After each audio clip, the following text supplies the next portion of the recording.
આપનું હાર્દિક સ્વાગત છે વિરલ ટેક ચેનલમાં. આ ચેનલમાં સહી અવનવા વિડીયોઝ આવતા રહેતા હોય છે. આજે આપણે છે ને એ ડિજિટલ ગુજરાતની અંદર જે ફોર્મ ભરવામાં તકલીફ થાય છે તો એના વિશે જોઈશું. સૌથી પહેલાં એરર પેજ વિશે જોઈએ તો સૌથી પહેલાં છે ને લોગિન કરી લઈશું. લોગિન કરવા માટે સૌથી પહેલાં શાળાનો ડાઇસ કોડ અને ત્યારબાદ છે એ પાસવર્ડ એન્ટર કરી દઈશું.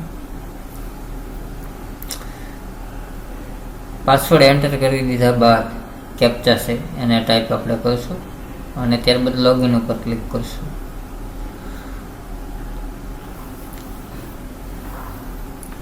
ત્યાર પછી જે રજિસ્ટર્ડ મોબાઈલ છે એમાં ઓટીપી આવશે એને કન્ફર્મ કરશું અને હાલનું વર્ષ લઈ લઈશું. ઓકે ઉપર ક્લિક કરશું. સ્ટુડન્ટ એન્ટ્રીમાં એડિટ એન્ટ્રીમાં જઈશું અને 100 ઉપર ક્લિક કરશું એટલે જેટલી એન્ટ્રી હશે એ ટોટલ બતાવશે. ટોટલ 188 એન્ટ્રી બતાવે છે. હવે એક એન્ટ્રી છે એને એડિટ કરે છે, પેન્ડિંગ ફોર વેરિફિકેશન છે. તો સૌથી પહેલાં છે એને હું એડિટ ઉપર ક્લિક કરી દઈશ અને ત્યારબાદ છે થોડોક સમય આપણે રાહ જોવું પડશે. આ વિડીયોઝની અંદર છે એ ડિજિટલ ગુજરાતમાં જે પ્રી મેટ્રિક સ્કોલરશિપ છે એમાં જેટલી એરર આવે છે એ બધી મેં આવરી લેવાની કોશિશ કરી છે. પ્રી મેટ્રિક એટલે કે ધોરણ 1થી લઈને 10 સુધી એ પ્રી મેટ્રિક સ્કોલરશિપમાં આવશે. અને ઓલરેડી આનું સર્વર થોડુંક ડાઉન હાલતું હોય છે તો એ જો અત્યારે go back to home page આવી ગયું. તો આમાં આપણા સાઇટનો ઇસ્યુ છે. આપણું કનેક્શન તો ઓકે જ છે. હું તમને ડેટ એન્ડ ટાઈમ પણ બતાવી દઉં. 8:41 AM સેટરડે 5 ઓક્ટોબર 2024 તો એ દિવસે છે એ હું કામ કરવાની કોશિશ કરી રહ્યો હતો ત્યારે મને એરર આવતી. ઓલમોસ્ટ ફરી વખત આપણે એક વખત જેથી કરીને તમને કોઈ પ્રકારનું મેં સેટિંગ નથી કર્યું બ્રાઉઝરની અંદર એના માટે ગૂગલ ટાઈમલાઈન તમને બતાવી દીધી.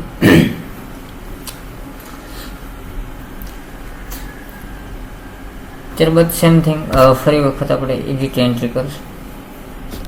હવે આગળ જોઈએ કેવા પ્રકારની આપણને એરર આવી રહી છે. તો પાછા આપણને બહાર કાઢી નાખ્યા છે. ફરી વખત આ સાઇટની અંદર કામ કરવા માટે ખૂબ જ પેશન્સ રાખવો જરૂરી છે.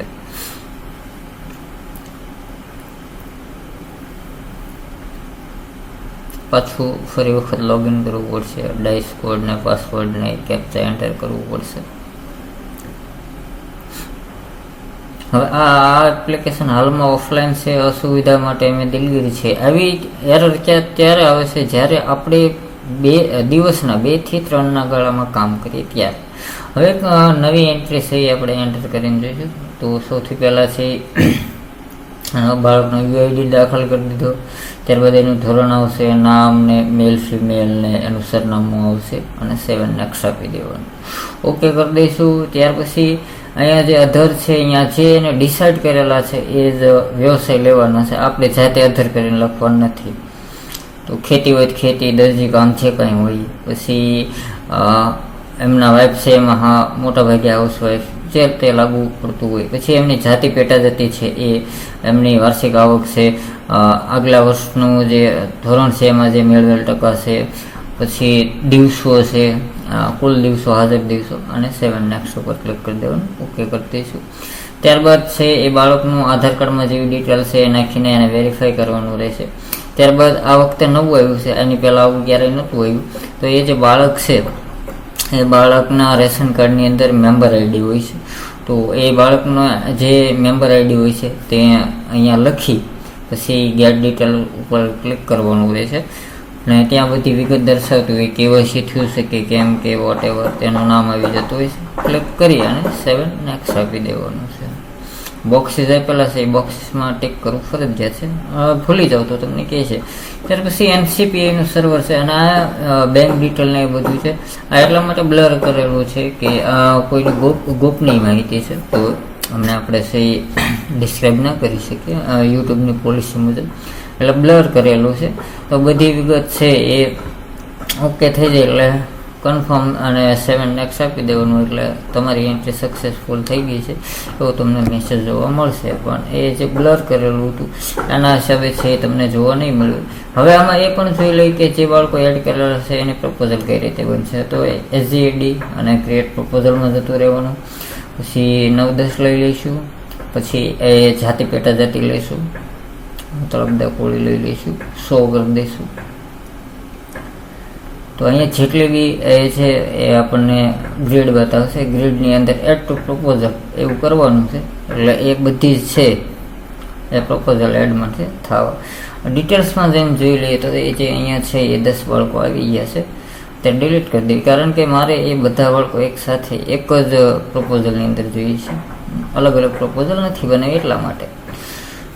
તો સ્કીમ લઈ લઈશું, પછી ધોરણ પણ સિલેક્ટ કરવાનું છે, જે તે ધોરણ સિલેક્ટ કરી લેવાનું, જાતિ પેટા જાતિ સિલેક્ટ કરી લેવાની. ત્યારબાદ 100 ઉપર ક્લિક કરશું, અને હવે અહીંયા જે ઉપર જે ચેક બોક્સ આપ્યું છે ત્યાં ક્લિક કરવાથી છે એ બધા બોક્સીસ ચેક થઈ જશે, અને add to proposal from grid એના પર ક્લિક કરશું, ઓકે કરી દઈશું. તો સેમ ટુ સેમ જ્યાં સુધી અહીંયા 1 to 8 બતાવે છે, તો ત્યાં જ્યાં સુધી એ છે 1 થી 8 પેજ ન આવી જાય ત્યાં સુધી આપણે છે 1 by 1 એને ગ્રીડની અંદર એડ કરતા જશું. ધીમે ધીમે છે એ કાઉન્ટડાઉન ઓછું થઈ જાય છે. પહેલાં 8 હતું, 7 થયો, 6 છે, 5 થશે, 4 થશે, 3 થશે, 2 થશે, 1 થશે, એ રીતે પ્રપોઝલની અંદર એ એડ થતું જશે. પ્રપોઝલ બનાવવી એ ખૂબ સહેલી છે. પ્રપોઝલ બનાવવામાં છે તકલીફ નથી થતી. તકલીફ છે એ અહીંયા જે નામ એડ કરવા અને એને PFMSમાં લઈ આવવા, એ થોડુંક, જોકે PFMSમાં આપણે કશું કરી શકતા નથી, એ PFMS વિશે પણ આપણે પછી ચર્ચા કરી લઈશું. અત્યારે આપણે પ્રપોઝલ બનાવી લઈએ. તો પ્રપોઝલ ક્રિએટેડ સક્સેસફુલી એવો મેસેજ જ્યારે તમે એડ ટુ ગ્રીડ કરો એટલે આ મેસેજ આવતો હોય છે. ચાલો આ લાસ્ટ પણ છે. પ્રપોઝલ હવે એ બધી આવી ગઈ છે. હવે આવી પ્રપોઝલ આ રીતે તમે ક્રિએટ કરી શકો છો. હવે બધી પ્રપોઝલ આપણે જોઈ શકીશું. 82 જે સ્ટુડન્ટ છે એ અહીંયા ડિસ્પ્લે થઈ રહેશે. આ પ્રપોઝલ એટલે 82 બાળકો છે, અને આ 82 બાળકો છે એ બધામાં એક જાતિનું પ્રમાણપત્ર અને એક આવકનો દાખલો છે એ બંને એડ કરવાનું થશે. તો હવે આની અંદર જોઈ લઈએ, આ જે બાળકો જો વેલિડ એન્ડ વેરીફાઈ છે, યસ લખેલું છે જે ગ્રીન કલરમાં, એ બધા છે એની પ્રપોઝલ આ થઈ શકશે. આપણે એક બાળક સર્ચ કરી લઈએ.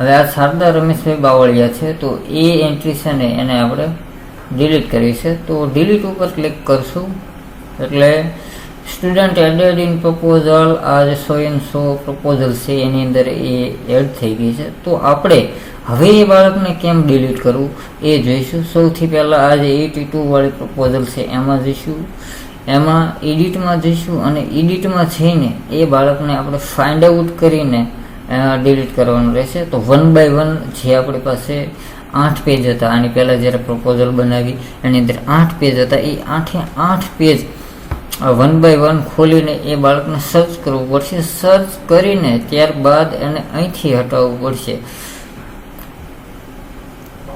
તો આપણને એ નામ મળી ગયું છે. હવે એને આપણે ડિલીટ કરશું. તો આ સુવિધા આની પહેલાં જ્યારે આપણે પ્રપોઝલ બનાવતા છે એને ખ્યાલ હશે, તો ત્યારે ડિલીટ નહોતું થઈ શકતું. આ સુવિધા નથી જે હાલ આ અવેલેબલ છે. એટલે ડે બાય ડે છે એ આ પોર્ટલની અંદર કામગીરી સારી થતી જાય છે. ઓલરેડી લો કામ થાય છે પણ વ્યવસ્થિત કામ થાય છે. તો અહીંયા 81 થઈ ગયા છે, 82 હતા એના. ત્યાર પછી આ જે સેન્ડ ટુ રિલેટેડ ઓફિસ છે, તો એની અંદર છે ડોક્યુમેન્ટ આપી દીધેલા હોય, સેન્ડ કરી દીધું હોય, અને આ સેન્ડ વિઝિબલ નથી એટલા માટે કે એની અંદર જે ડોક્યુમેન્ટ છે આની અંદર મારે ડોક્યુમેન્ટ એડ કરવાના છે.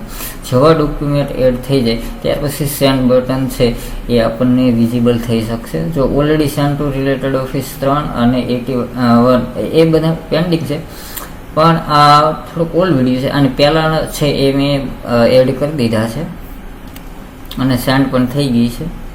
તો આને પણ હાલમાં તુરંત સેન્ડ કરી દીધી છે. તો આ રીતે છે એ તમે પ્રપોઝલ બનાવીને સેન્ડ કરો. Thanks for the watching video. આનો વિડીયો આવતા રહેતા હોય છે, ચેનલને સબસ્ક્રાઈબ કરી લેજો.